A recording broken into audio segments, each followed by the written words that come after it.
लेकिन एक बार लड़ाई कुर्सी की है, तो मैं चाहता हूं कि एक बार बदलाव करके एक बार पढ़े लिखे शिक्षित व्यक्ति को, क्योंकि संविधान में डॉक्टर भीमाराव अम्बेडकर ने कहा है शिक्षित बनो संगठित में रहो, शिक्षित बनो संगठित रहो, ये संविधान कहती है।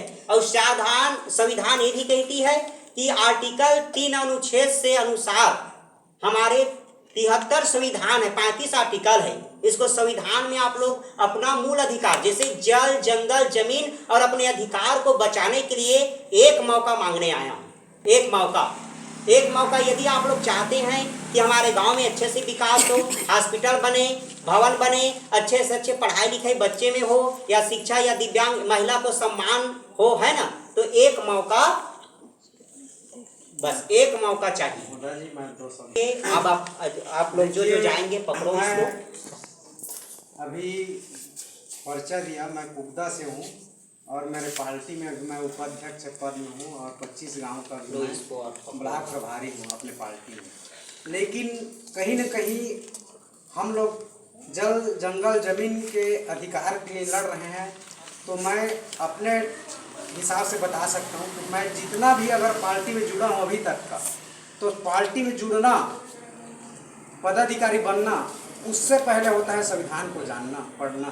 तो वो कौन जान सकता है? एक शिक्षित व्यक्ति, जो हमारे संविधान में आर्टिकल और धारा लिखा है, अगर उसको कोई जान सकता है तो वही व्यक्ति लड़ सकता है। अगर कोई लड़ सकता है तो मैं अभी तक के देखा हूँ, मेरे पार्टी में जो 25 विधायक के अंदर में रहता है चेयरमैन, मैं फोटो दिखा सकता हूँ, उन्होंने दिव्यांग श्री सतीश जी को पुष्पहार से स्वागत किया है जांजगीर में।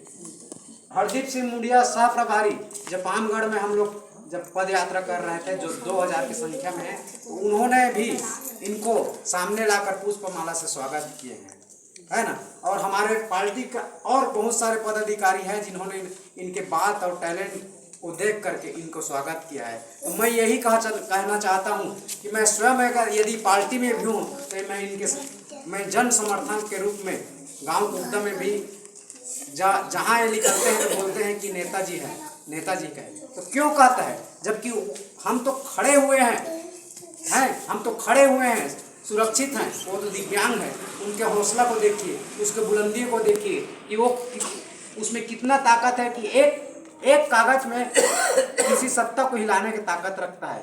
तो किस माध्यम से लगता है? उनको इतना इंटेलिजेंट है, उतना संविधान के बारे में नॉलेज है, पढ़ा लिखा है, और पढ़ा लिखा व्यक्ति ही अगर पार्लियामेंट को हिला सकता है तो उसके लिए क्या चाहिए? उसके लिए चाहिए सील सिक्का। त्रिपंचायती राज है अभी के डेट में, अगर एक प्रस्ताव पारित करता है तो हर चीज ऊपर पार्लियामेंट में ताकत रखता है। इसीलिए सर जी एक मौका चाहते हैं कि एक मौका, और लड़ाई किसका है? जल जंगल जमीन की लड़ाई है ना। तो अपने अधिकार को स्वयं समझना होगा, जानना होगा कि संविधान में हमको क्या अधिकार दिया है, और मांगेंगे तो नहीं मिलेगा, और उसके लिए लड़ना पड़ेगा। तो लड़ना कब पड़ेगा? क्या आपकी समस्या को अवगत कराना पड़ेगा। जो प्रतिनिधि बनेगा, ये प्रतिनिधि है, इसमें कुछ ताकत नहीं है। अभी कहना चाहिए अभी इस जगह का अध्यक्ष हो, अध्यक्ष अनुच्छेद 94 में इसका संविधान में गरिमा है, तो कौन समझेगा गरिमा? आप शिक्षित नहीं है तो आप नहीं समझेगा। जो जिला में बैठा है कलेक्टर, वो समझेगा कि अध्यक्ष गरिमा क्या है। उसको कोई नहीं रह सकता है। अगर कलेक्टर के बाद चाहेगा मुख्यमंत्री के भी, तो ये गरिमा है। अगर उनको दिया दिव्यांग संघ का अध्यक्ष है तो इसका गरिमा है। गरिमा कौन समझेगा? पढ़ा लिखित जो अधिकारी हो समझ सकेगा इस गरिमा। बस मैं इतना बस